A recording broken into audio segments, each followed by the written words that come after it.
2023 has come and gone, and what a year 2023 has been for gaming.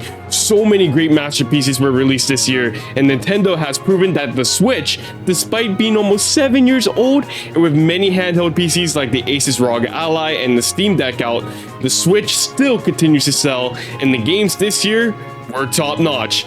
These are my top 10 Nintendo Switch games of 2023. Number 10. There were many platformers that came out on Switch this past year, and one that surprised me was the exclusive title Disney Illusion Island, a 2D side-scrolling Mickey Mouse game that takes a lot of inspiration from the Castle of Illusion series as well as Rayman Legends and puts it in a style of a Metroidvania game. What you get is possibly one of the best Disney games that features Mickey and his friends to date. The game's setting of Monoth has a lot of charm that is filled with many hidden collectibles and secrets to discover, such as hidden Mickey ears, token cards, and memorabilia. If you have any friends or family members around, it also offers a great couch co-op experience, as well as with every character having their unique style but also having the same abilities.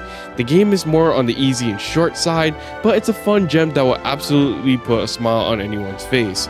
They also recently added a free update that adds a time trial mode, new accessibility features, and an updated map. If you're looking for a quality 2D platformer to add to your Switch library, this one is a great choice to add, especially since it's one of the only good things that Disney put out this year. Number 9. Bayonetta Origins Cereza and the Lost Demon dives into the character Cereza long before she even became Bayonetta. A lot of this spin-off prequel is a huge departure from what one would come to expect from the regular Bayonetta games, such as the shift from a mature action game to a more family-friendly action-adventure game.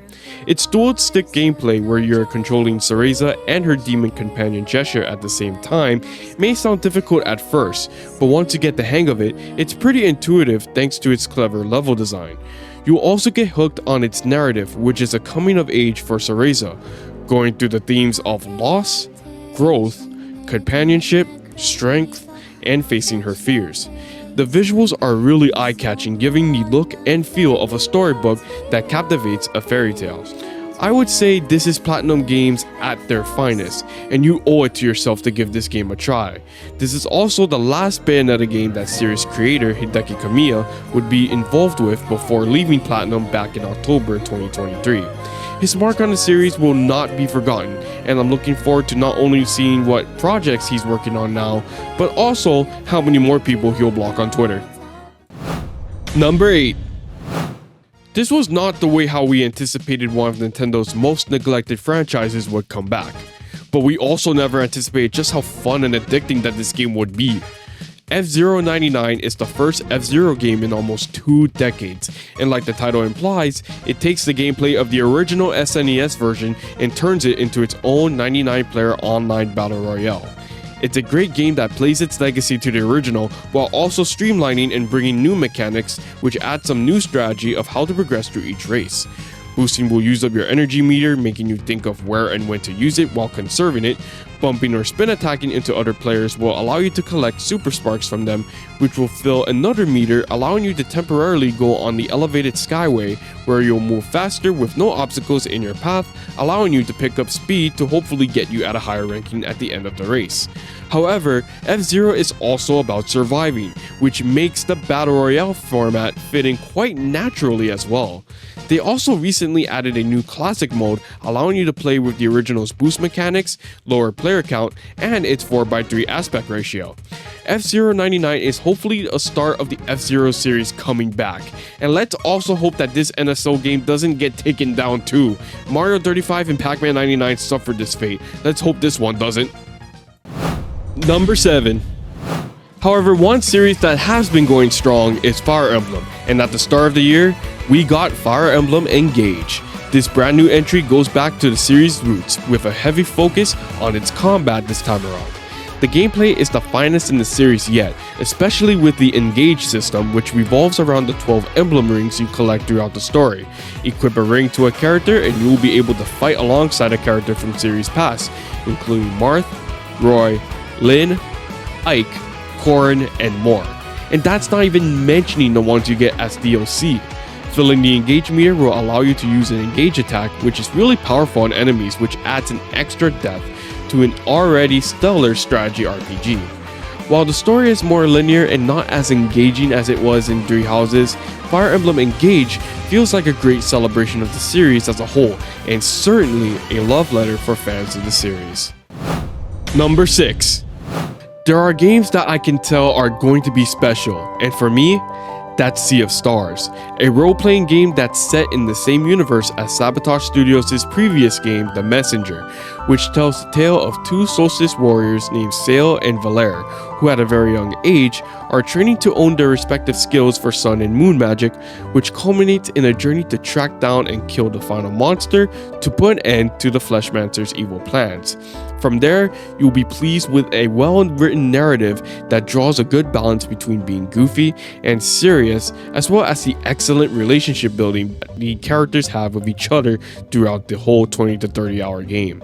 The inspiration from classic SNES JRPGs like Chrono Trigger and Super Mario RPG shows and wears it loud and proud. The visuals are also reminiscent of Square Enix's HD 2D RPGs they've been making lately, which looks really great. However, Sea of Stars also does a good job of taking those mechanics and modernizing it that makes it a love letter to JRPG fans in general. This is Sabotage Studios' second game they ever made, and I'm looking forward to seeing what they have coming next. But until that time comes, Sea of Stars should be in every Switch owner's library. And since I mentioned Super Mario RPG, number 5. Never have I thought that Super Mario RPG would ever get the modern treatment that we all think it deserved. And in 2023, we got a special treat of having a full-blown remake. Nintendo and Square Enix managed to faithfully recreate Mario's very first realm into the role-playing genre in the modern day of gaming, with improvements in all of the right places, which includes a refined battle system with the brand new triple moves that can turn the tide of combat, quality of life improvements, and with the new post-game content allowing you to battle some of the bosses again in higher difficulties. The new HD visuals and remastered soundtrack is absolutely stunning, and all of the quirkiness that made the original so charming is also here as well. This remake is a great nostalgia trip for those who love the SNES original, while also bringing it to a brand new generation of gamers. Having Super Mario RPG in the modern era is really important for a number of reasons. Not only it brings characters like Mallow and Geno back into the limelight, but it also shows Nintendo what made games like this special for Mario as a whole. And they seem to realize that, as this also paved the way for Paper Mario: The Thousand Year Door being remade this year in 2024, which I'm really looking forward to. Number 4. If Super Mario RPG is an example on how to faithfully remake a game, then Metroid Prime Remastered is an example on how to successfully remaster a game. The original Metroid Prime is considered to be a crowning masterpiece for the GameCube back in 2002, and 2 decades later, it's still a masterpiece, but somehow even better than the original. The visual improvements that have been made in the remastered version is absolutely gorgeous, with its overhauled high-definition textures, details, and consistent 60 frames per second frame rate, making it to be one of the best-looking games on the Switch to date.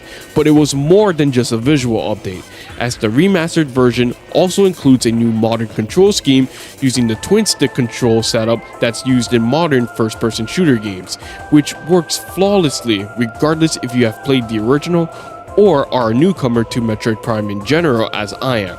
But if you have played the GameCube original or the Wii's Metroid Prime trilogy, the classic and motion control schemes are there as well.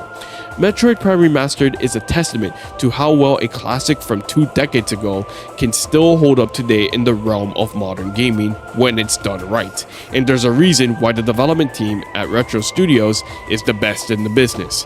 If this signals the direction that Metroid Prime 4 is going, I'm all for it, whenever it wants to show its face, since it's about to be 7 years since the game was announced with nothing shown about it.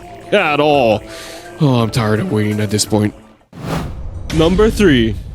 I've always considered Pikmin to be one of Nintendo's most underrated and most overlooked franchises, and after a decade since the last game, we finally got Pikmin 4, and it was definitely worth the wait.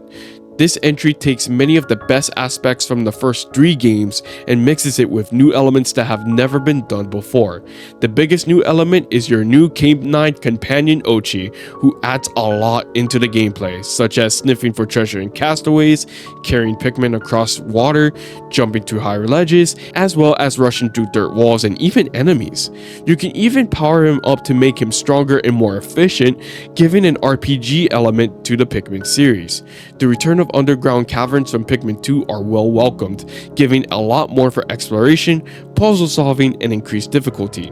The Dandori battles, where you have to kill enemies and grind resources to get the most points compared to your opponent, is fun to play against an AI or another player. And I can't forget about the nighttime missions, where you and the new Glow Pikmin have to defend Luminols from being destroyed by angrier creatures who get difficult as you progress through the main game. But I like where after the credits roll, you find out that you're only halfway through the story, as the post-game content offers more areas, enemies, and treasures to collect. With all of these elements, especially Ochi, Pikmin 4 is not only the best Pikmin game, but it's also the most accessible entry for newcomers to the series to get into, as you don't need prior knowledge of the last 3 games to get into this one. Plus, with the 3rd game ported on Switch a few years ago, and the remasters of the first 2 games on Switch now, the entirety of the series can now be played on the Switch. And once you play it, you will understand just how special Pikmin is. Number 2. 2D Mario games have always had a special place in my heart, especially Super Mario World, which was my very first video game that I've ever played in my life growing up. For over a decade, modern 2D Mario games became more stale and never felt or looked different to me as we kept getting more entries. That was until Super Mario Bros. Wonder came into the picture. A lot about this game is exactly what 2D Mario games have needed for over a decade by bringing in things that are new and different that gives Wonder its own identity. The new power-ups like the Elephant Suit, Bubble Flower, and Drool Flower are really fun to use. The badges that you collect allows you to change the way you progress through each level of the game by having their own abilities.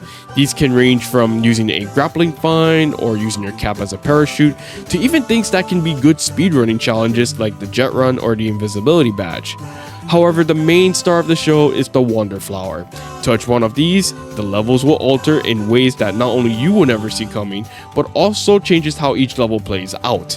You may have to go on pipes that start wiggling around like worms, or you may get transformed into certain enemies with their own abilities. The level can change into a top-down side-scroller, and my personal favorite, having enemies like the piranha plants in the second level treating you to a musical performance. Simply put, anything weird and unexpected will happen when you find a Wonder Flower, which makes every level unique. The gorgeous visuals, the 12 playable characters, clever level designs, and the multiplayer options for both local and online play is the cherry on top for an awesome experience.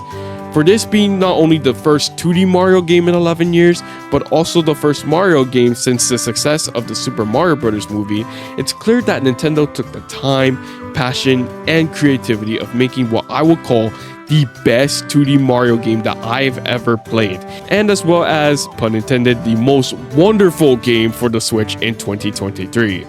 But it's not my favorite game of the year, because one long-awaited sequel that everyone was waiting for would finally come out in 2023. Number 1. Everybody! 1, 2, switch! That's right! Everyone wanted a sequel to 1-2 Switch, right? I'm just joking. Number 1. Now, what could be said about The Legend of Zelda Tears of the Kingdom that hasn't been said by everyone already? The long-awaited sequel takes everything that was great about Breath of the Wild and not only expands upon it, but also brings in new ideas and mechanics that gives a lot more freedom to the player. The Ultra Hand that Link has is the key to the new realm of abilities that are available for the player to use, which includes ascending through ceilings as well as fusing anything to weapons or other objects, which has brought an entire community to create some of the most creative and ridiculous things that can be made in the game, which makes Tears of the Kingdom almost like a Zelda version of Minecraft. Beyond that, the world of Hyrule may look the same on the surface like it was in Breath of the Wild, However, a lot has went into making Hyrule bigger as well, thanks to the Sky Islands, as well as going underground in the depths, which expands upon the exploration and things to see, discover, and conquer throughout the game. This is Nintendo's most ambitious game to date, as well as their own biggest and their first game to cost $70 on the Switch thus far. I really never got into Breath of the Wild that much when it came out. However, Tears of the Kingdom really got me hooked, and while I never quite finished the game yet, I definitely think that it was one of the best Zelda experiences that I have the honor of playing. It definitely earns not only being the best Switch game of the year, but also my favorite game of 2023, period.